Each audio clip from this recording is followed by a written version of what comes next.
Um, Coming off as a little intimidating. He was slightly bigger than my son, and he's like, "You scared of me? Am I scaring you?"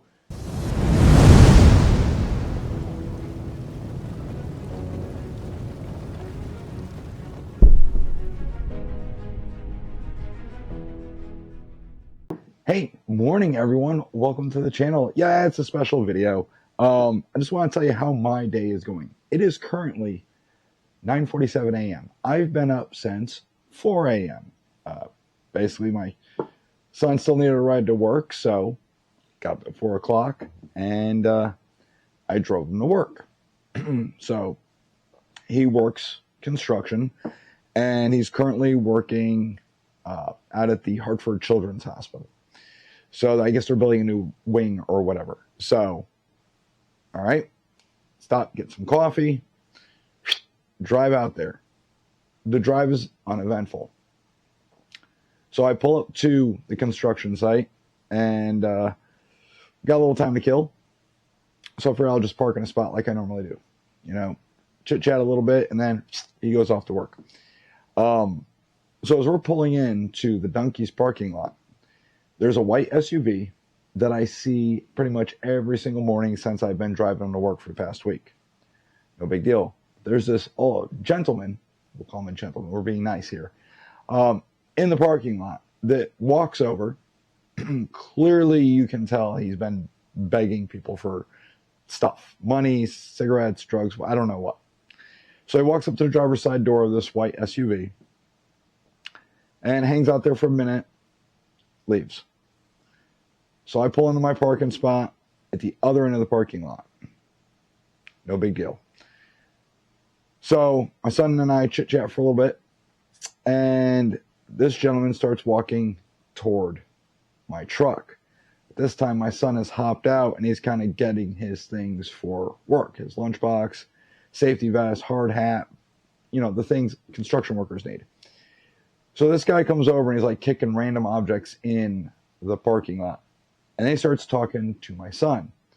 All right, well, I'm a father. I'm sure those of you out there that are parents, someone is approaching your child, whether they're an adult or not, your, senses get heightened. So I pop my seatbelt off and I sweep my sweatshirt out of the way, just to clear room for everything, just because, when you're carrying and you're in a vehicle, you have things in the way. All right. The funny part is this morning when I was getting ready, I wasn't going to put on a belt and carry, but I was like, wow, I'm going to Hartford. I might as well carry. Glad I did. All right. Don't worry. I didn't pull it or anything like that. So my son, he talks to my son real quick. I didn't know what he said. I couldn't hear him.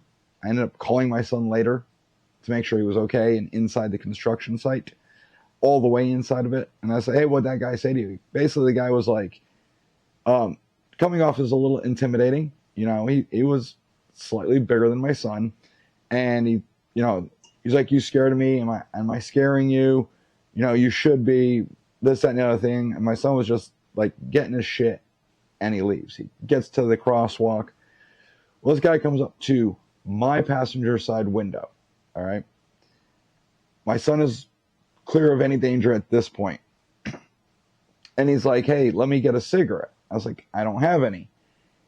And he's like, let me get a cigarette. I was like, I don't have any. He's like, well, give me money. I was like, I'm not giving you any money. So then he starts getting a little aggressive. And he starts hitting the window, flipping me off, yelling. It's like, whatever, I've got a car door. It's secured. The window is up. Not a threat. And then I realize my son is still standing on the sidewalk out in the open. So this gentleman continues to basically berate me for not giving him things. And I'm like, okay, I'm just going to leave. So put it in reverse, back out of the spot, leave the parking lot. But I sat at the street corner waiting for my son to cross the street to make sure nothing went wrong. And obviously the crosswalk turns. My son scurries across the street to the construction site. So I make my turn. and I'm now stuck at the stoplight. So the gentleman decides to come across the parking lot again and starts grabbing objects out of the parking lot and whipping them at my passenger side of the truck. He ends up throwing a shit ton of mulch and some other random objects. And it's like, whatever. What am I going to do? Right? So I leave. Call my wife and just to let her know what's going on. And showing my frustration or expressing it on how society is just falling apart around us. And she's like, well, were you at least armed? I said, yes, I was armed, of course. She goes, okay, well, did you draw? I was like, of course not. He was not a threat to me at that moment. He was not a threat to our son at that moment. She goes, okay, I know first instinct is obviously someone's getting aggressive and attacking. You might want to brandish to thwart said threat, which you can't do. That is illegal, right? They have to use great bodily harm toward you or deadly force before you're able to actually engage them with said gun. She's like, well, did you call the police? And I'm like, what are they going to do? It's Hartford. They're not going to come out. And even if they do, they're not going to do anything because they're soft on crime. What's the point? And even if I do call, I got to hang out there, right?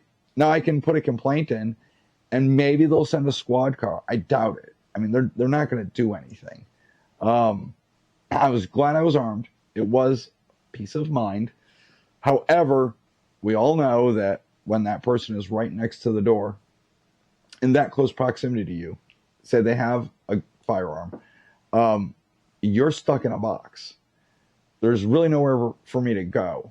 And if he were to draw and point it at me, obviously he's going to be able to get off a shot way faster than I would be able to get off a shot.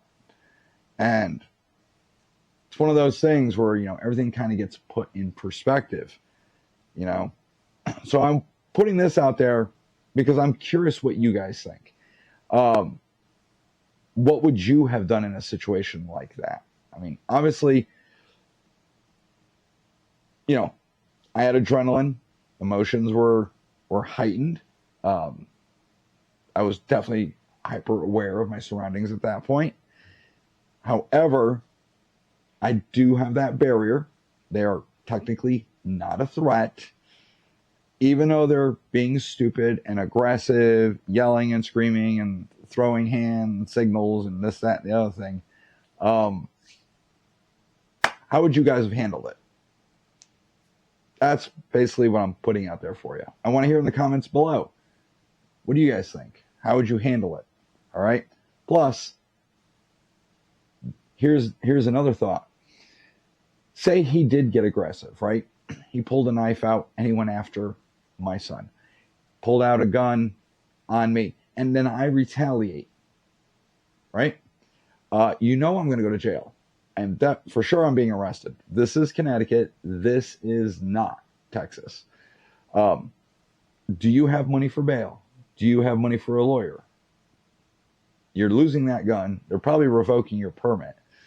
So makes you think like, man, it's a good thing that things like USCCA exist because it's, we have car insurance, we have homeowners insurance. At least you got, I just did an active self-defense insurance. Just saying. So what do you guys think? Is it worth it?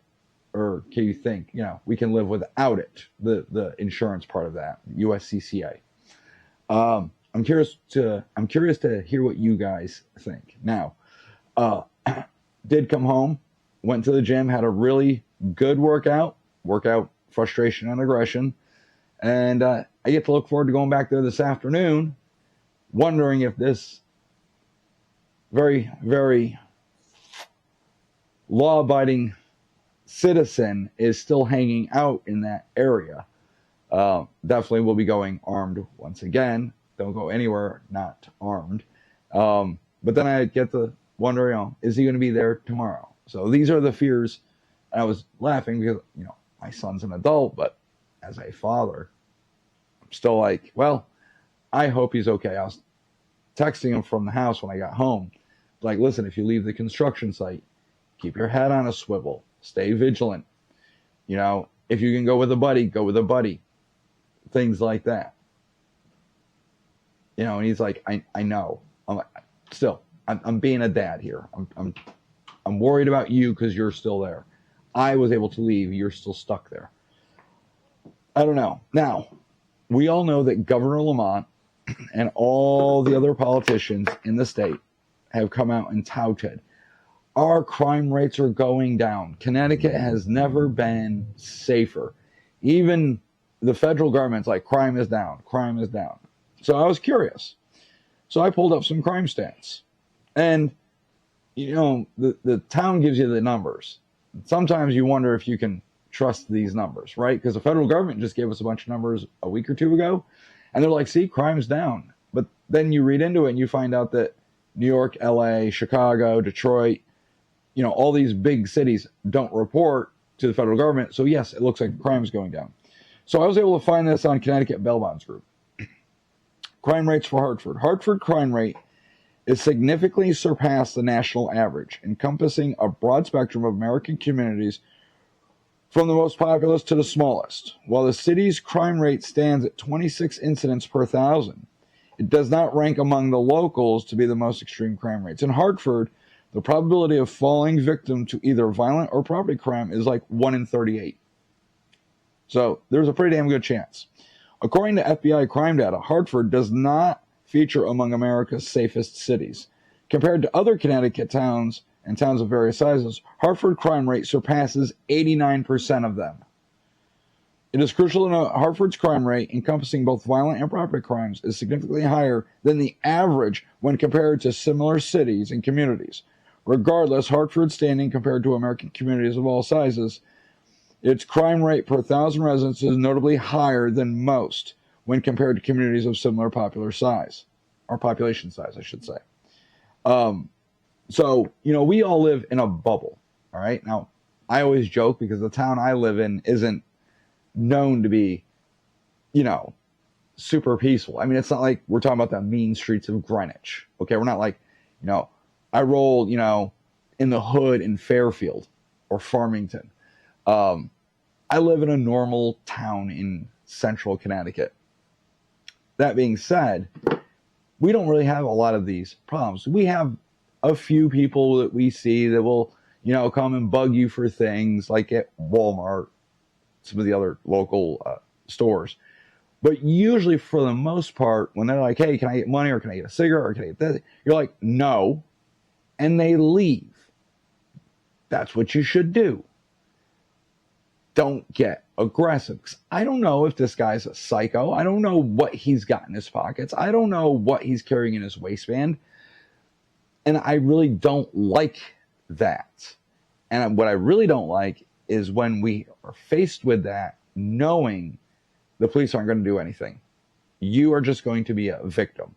And if you do defend yourself, then they are going to make an example out of you. While the criminals get to run around and run amok with impunity, you as a law-abiding citizen will get shafted. All right. Now, yesterday I was teaching the basic pistol safety course over at Lock and Load. Now, you may have seen it on the news, things like that, that there was an armed robbery at the Fleet gas station. And of course, Lock and Load gets thrown in there. Nothing happened at Lock and Load. The only reason the police showed up in our parking lot to talk to the owner and staff and things like that was because there are security cameras everywhere. And this knucklehead that robbed the gas station was on foot. The police wanted to know if they had any footage of this idiot.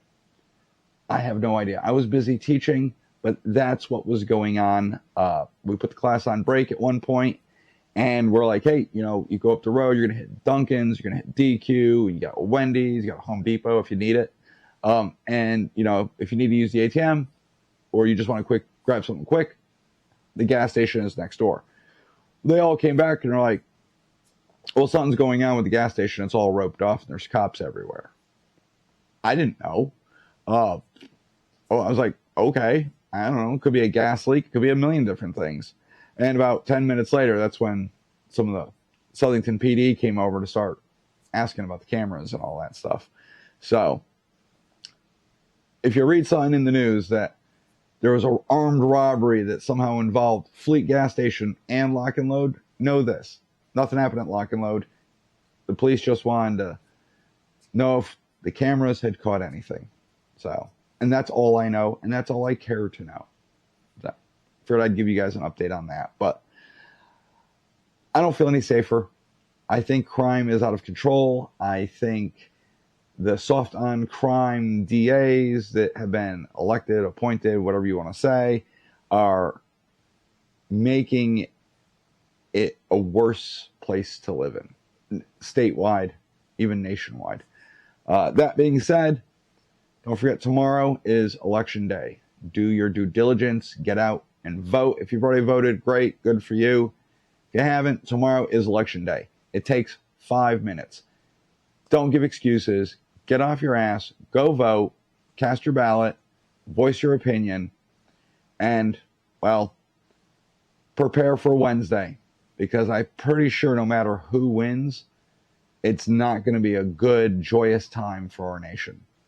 I think if one side wins, the other side's going to lose their shit. And if the other side wins, of course, the other side's going to lose their shit. So, be prepared, be ready, stay aware. And don't forget to hit up the comments and let me know what you guys think. What do you think about the crime rate here in Connecticut? The crime rate here in Hartford? All right, let me know about your encounters. Let me know how you would have handled the whole situation. Best way to support the channel, the free way, is subscribe to the channel. Share this video. Click the like button. Definitely leave a comment, and it helps with the algorithm. If you've got a little extra cheddar in the account, down in links below, down in the description area, is going to be the link to the merch store. Lots of new merch down there. Threw a couple of designs in a couple of days ago. We have locals. We have Patreon. You can become a member and get behind-the-scenes stuff. We just did, last video had a bonus section where me and Mrs. Guru basically drank some libations in honor of my anniversary of rage quitting. So if you want to see that, you're going to have to become a member.